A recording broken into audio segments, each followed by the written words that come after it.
Have you ever stopped to wonder what really makes you tick? Well, today we are diving into one of the most famous ideas in all of psychology. It's a simple pyramid that helps unpack the very core of what drives us as human beings. So, let's get right into it.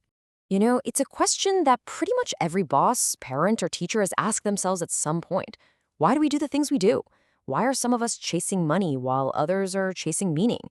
What is that hidden engine pushing us to make the choices we make? So, back in 1943, this psychologist, Abraham Maslow, did something pretty radical. At a time when psychology was mostly focused on what was wrong with people, he decided to study what made them, well, exceptional.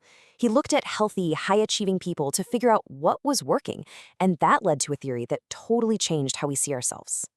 Okay, so here's the big idea. Maslow suggested that our motivations aren't just random whims. Nope, they follow a clear structure. The best way to think about it is like a video game. You can't just skip to the final boss, right? You have to clear the earlier levels first.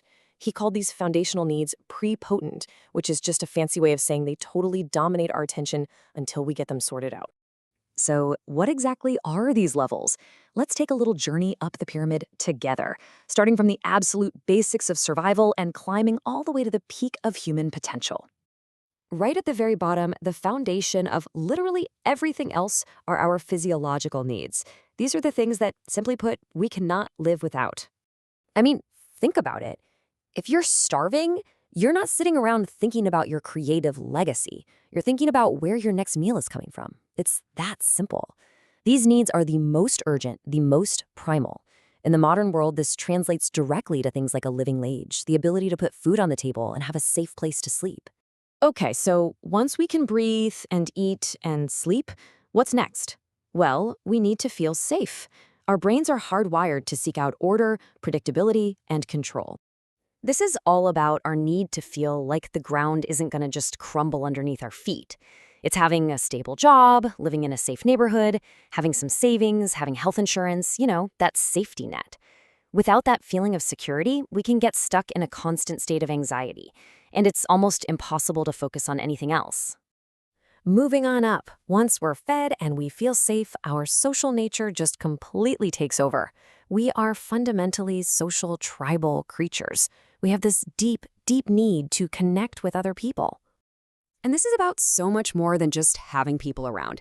It's about feeling seen, feeling accepted, feeling like you're part of a group, whether that's your family, your close friends, or your team at work.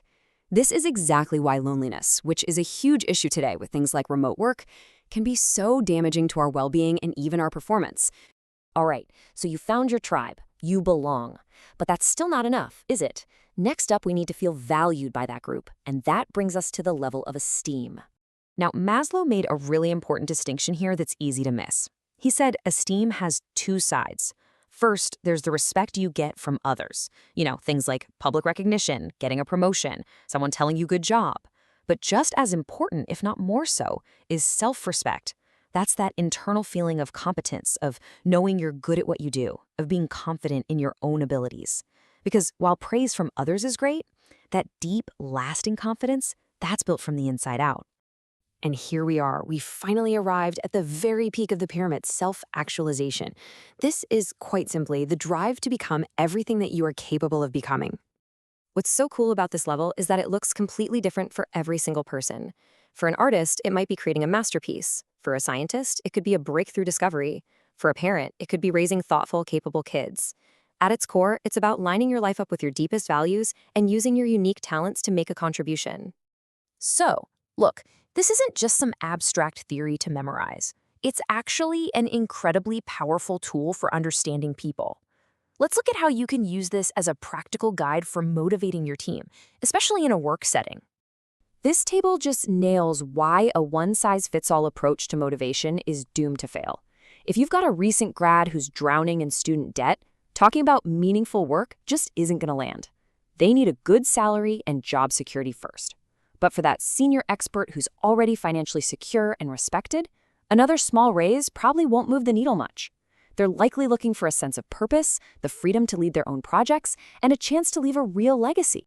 Of course, like any big idea, this theory isn't perfect, and while the hierarchy is super useful, it's really important to understand its limits and some of the valid criticisms people have brought up over the years.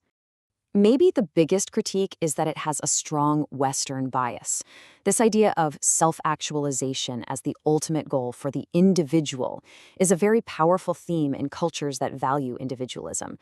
But in many collectivist cultures, the highest good might be seen completely differently. Maybe it's about contributing to the harmony of the group or fulfilling your duty to your family and community. And there are other good points too. We've all heard the stereotype of the starving artist, right?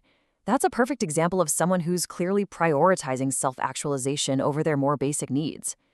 It's also worth remembering Maslow developed this theory through observation, not through strict controlled experiments.